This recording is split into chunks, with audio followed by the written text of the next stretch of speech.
안녕하세요, 여러분. 건우쌤과 함께하는 미술 수업, 개념미술로 소통하기라는 주제로 5차시 수업을 함께할 미술교사 직원우입니다. 이번 수업에서는 오늘날 우리가 살아가고 있는 동시대 미술인 포스트 모던 미술에 대해 알아보도록 할 텐데요. 여러분들이 요즘의 미술 작품을 보면 이게 미술 작품인가? 나도 만들 수 있을 것 같은데 라고 생각을 하게 되는 작품들이 많을 거예요. 현대미술 작품을 감상할 때 왜 이게 예술일까? 작품일까에 대한 의문이 생기죠. 그래서 쌤이 현대미술에 대해 여러분들의 이해를 돕고자 작품 하나를 가지고 왔어요.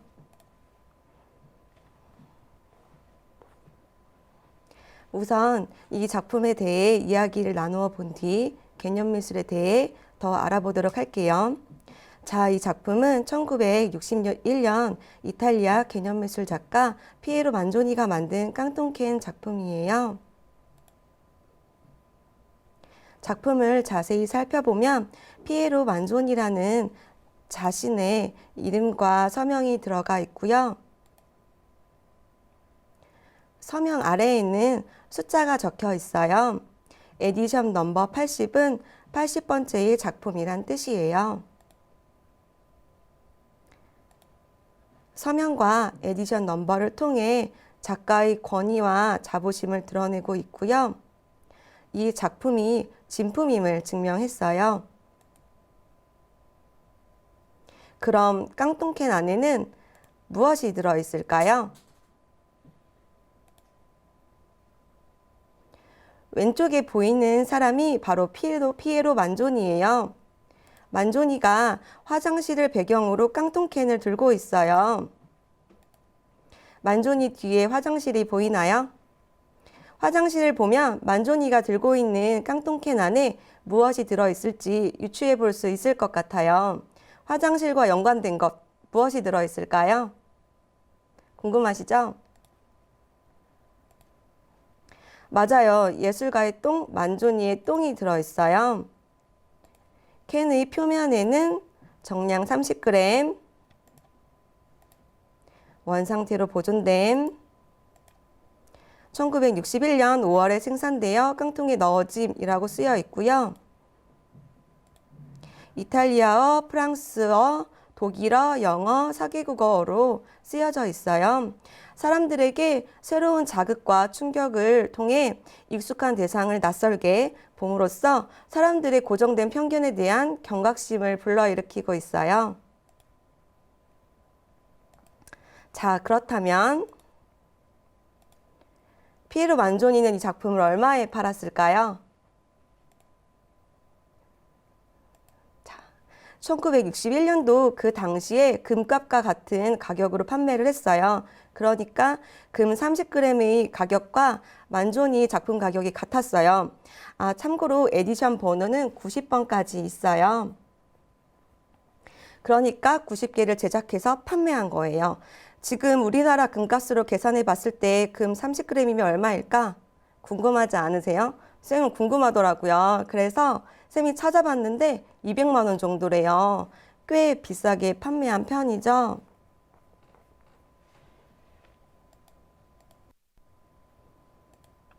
자, 그렇다면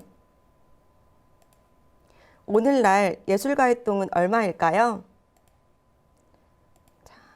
2007년도에는 12만 4천 파운드, 2015년에는 18만 2,005파운드, 2016년도에는 27만 5천 파운드에 판매를 했어요. 어마어마한 가격이죠. 이 작품을 구매한 사람들이 바보가 아닐 텐데 어떤 이유에서 샀을지 궁금해지네요. 그리고 이 캔 속에 정말 만조니의 똥이 들어있을까요? 열어보고 싶지만 깡통캔을 따버리면 작품으로서의 가치가 없어지기 때문에 열어보지도 못하고 난감하네요. 여러분들은 이 캔을 구매하신다면 열어보실 수 있나요? 저는 못 열어볼 것 같아요. 네. 자, 그렇다면 만조니는 왜 예술가의 똥을 만들었을까요? 1900년대 초반 뒷시장이 등장하면서 미술 작품이 미술관에서 걸리는 작품에서 벗어나 형태나 형식이 굉장히 다양해졌어요. 그래서 누군가가 이 그림이 좋은 작품이고 비싼 작품이야 라고 말해줄 사람이 필요했어요. 그래서 미술의 시장 원리가 반영이 되고 전문가의 판단에 의해 작품의 수준과 가격이 결정되었어요. 그리고 자본에 따라 미술이 움직이게 되었어요. 그래서 만조니는 값비싼 미술 작품, 갤러리, 자본주의가 개입된 미술계를 비판하기 위해서 예술가의 똥이란 작품을 만들게 되었어요. 미술계를 비판하려고 만든 작품이 도리어 비싸게 팔렸으니 만조니는 더 어처구니가 없었겠죠. 우리가 흔히 알고 있는 명화나 조각 작품들을 떠올렸을 때 생각나는 미술과 다른 점이 무엇이 있을지 생각하면서 개념 미술에 대해 생각을 하고 영상을 시청하시면 좋을 것 같아요.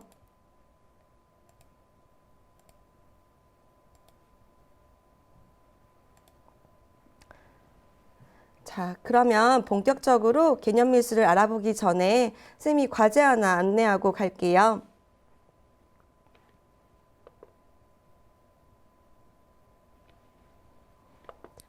예술가의 똥을 작품이라고 할 수 있을까요? 우리는 만조니의 작품이 왜 만들어졌고 작품으로서 인정받았다는 것을 다들 알게 되었을 거예요. 그러나 여러분들이 개개인마다 만조니의 작품을 예술작품이라고 생각하는 친구들도 있고 아니라고 생각하는 친구들도 있을 것 같아요. 그래서 쌤이 질문 하나 할게요. 예술가의 똥을 작품이라고 할 수 있을까요? 자, 여러분들의 선택은 yes or no. 여러분들 어떻게 생각하시나요? 네, 첫 번째 과제입니다. 예술가의 똥은 작품일까? 예술 작품이다. 아니다를 선택하셔서 자신의 주장을 적어보세요. 두 번째 과제입니다. 예술가의 똥이라는 작품이 어떤 점에서 나이가 의미가 있을까? 생각해 보시면서 한번 적어 보시면 되는데요. 피에로 만조니가 예술가의 똥이라는 작품을 통해 우리에게 하고 싶은 말이 무엇이 있을지 생각해 보면서 자신의 생각을 적어 보세요.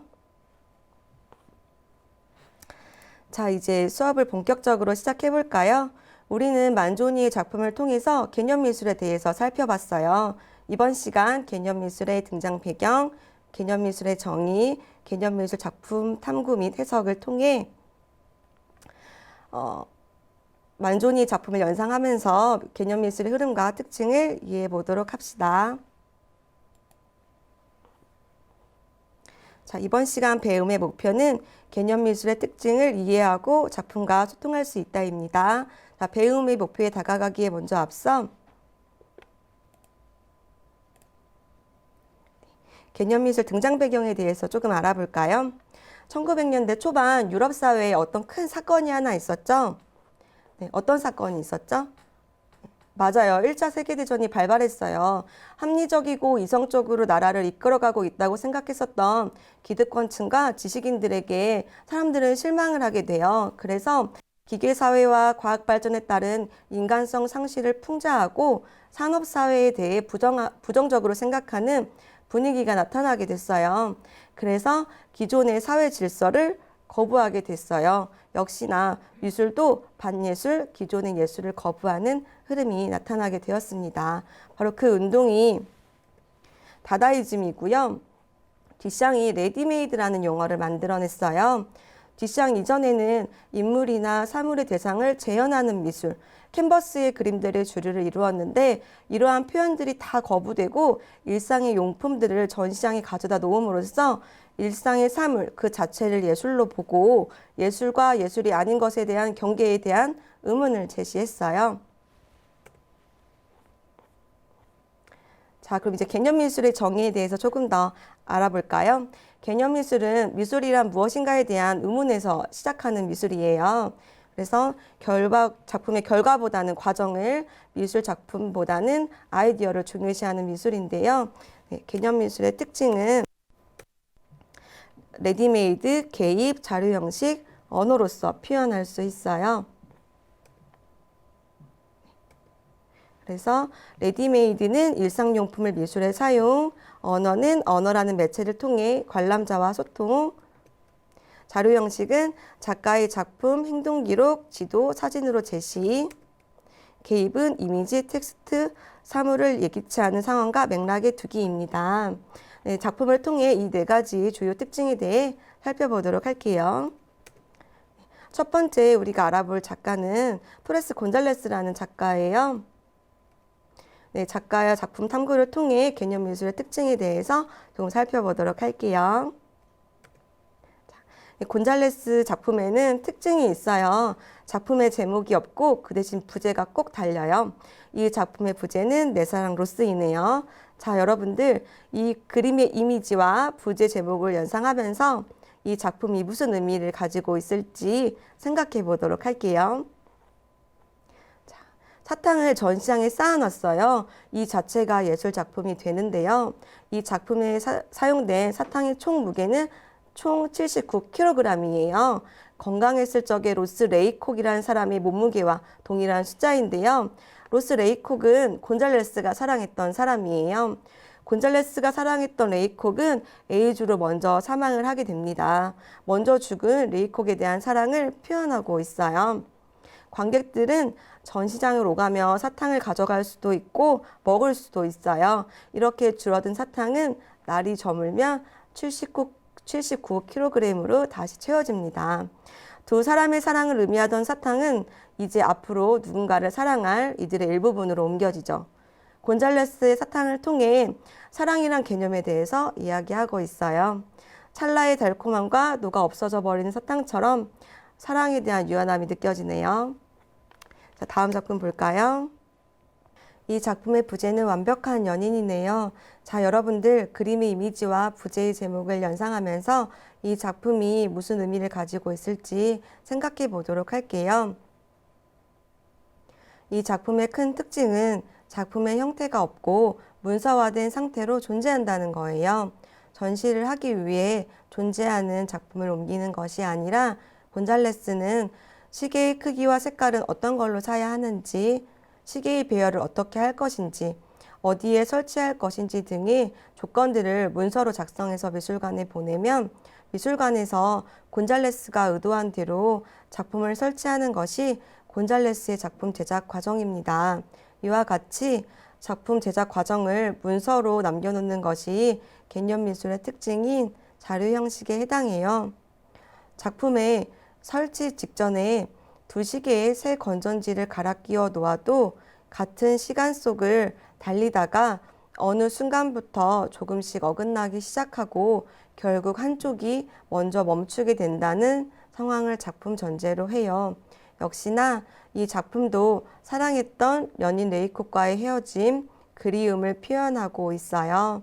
작품에서 재료는 다시 채워지는 조건이 걸어져 있어서 곤잘레스의 작품에는 삶과 죽음, 만남과 이별이 반복됨을 이야기해요. 여러분들은 곤잘레스의 작품을 감상하면서 어떤 생각이 들었고 어떻게 해석하셨나요? 자, 이번 작품은 바바라 크루거의 작품입니다. 바바라 크루거라는 작가의 이름을 들어본 적은 없지만 작품을 보게 되면 뭔가 떠오르는 의류 브랜드가 있을 거예요. 머릿속에 연상되는 브랜드가 하나 있나요? 네, 맞아요. 슈땡땡 브랜드 맞습니다. 브랜드에서 바바라 크루거의 상징인 빨간색 바탕에 흰 글씨의 시각적 형태를 차용해서 대중에게 친근하게 인식되어 있죠. 바바라 크루거는 이민자 출신의 미국인이고요. 여성이에요. 주로 70, 80년대 때 왕성한 활동을 했어요. 그래서 70, 80년대 때 미국에서 여성 이민자, 유색인종 등의 사회 문제에 대해 자신의 목소리를 넓혔던 작가예요. 자, 이제 바바라 크루거의 작품을 살펴볼까요? 나는 쇼핑한다, 고로 존재한다. 이 말 어디서 많이 들어본 말 같지 않나요? 칸트?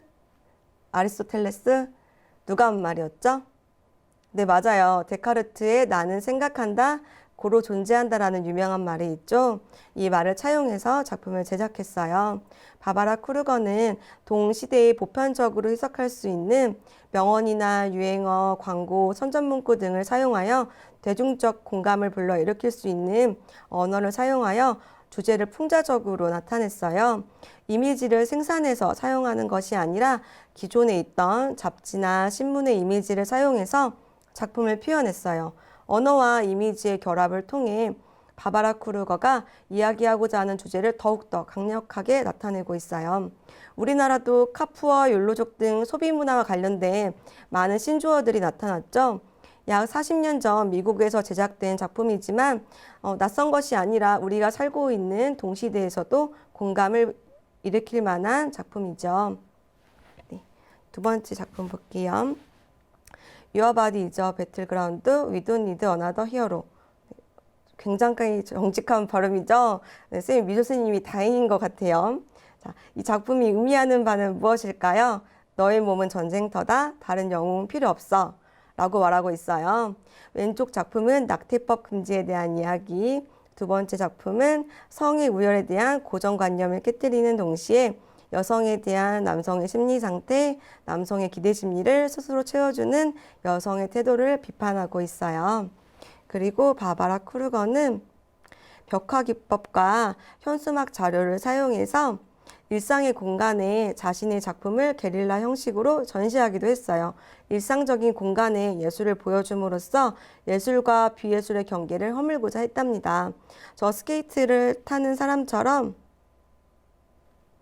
바바라 크루거의 작품을 일상적 공간에서 체험을 하게 되는 거지요. 네. 자, 여러분들 개념미술 작가와 작품에 대해서 감상을 해봤는데요. 이제 바바라 크루거의 작품과 소통을 한번 해볼까요? 네, 과제 안내하겠습니다. 바로 바바라 크루거의 작품 빨간색 박스에 쓰여있던 문장들을 지워놓았어요. 제시된 이미지를 보시고 주관적인 해석을 통해 이와 어울리는 문장을 써 넣으시면 됩니다. 작품의 첫 이미지, 작가가 살았던 시대적 상황, 개념미술에서의 바바라 크루거 작품의 의미, 이 이미지가 나에게는 어떤 의미가 있을지 생각을 해보시면서 아래의 빈칸을 채워보세요.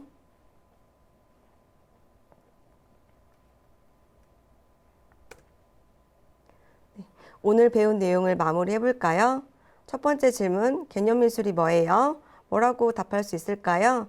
첫째, 작품의 결과보다 미술가의 아이디어와 제작 과정을 중시하는 미술이다. 둘째, 문서, 언어, 사진, 물건 등의 시각적 수단을 사용했다. 셋째, 상품으로서의 작품을 거부하고 미술에 대한 소유를 약화시켰다. 라고 정의를 내려볼 수 있을 것 같아요. 두 번째 질문입니다. 개념미술이란 무엇을 어떻게 소통할 수 있어요? 라고 질문할 수 있을 것 같아요. 개념미술에서는 관람자의 역할, 체험과 감상이 굉장히 중요해졌어요. 옛날에는 미술관에 가면 그림 앞에 만지지 마세요라는 푯말이 있었을 거예요. 그런데 곤잘레스 작품의 경우 관객이 작품을 가져갈 수도 있고 먹을 수도 있었어요. 관객과의 직접적인 상호작용을 통해 관객의 삶에 미술을 끌어들이려는 노력을 한 것이 바로 개념미술이랍니다. 또한 작가의 삶과 연관지어 작품을 바라보게 되면 작품의 의미를 좀 더 쉽게 이해할 수 있답니다. 네. 자, 여러분들 약 20분 동안 쌤 강의 열심히 들어줘서 고마워요. 다음 시간 더 재미있는 수업으로 찾아올게요. 네. 쌤도 여러분들도 우리는 모두 예술가입니다. 끝까지 시청해줘서 고마워요. 네, 여러분들 약 20분 동안 쌤 강의 열심히 들어줘서 고마워요. 쌤도 여러분들도 우리는 모두 예술가입니다. 끝까지 시청해줘서 고마워요. 우리 모두 예술합시다.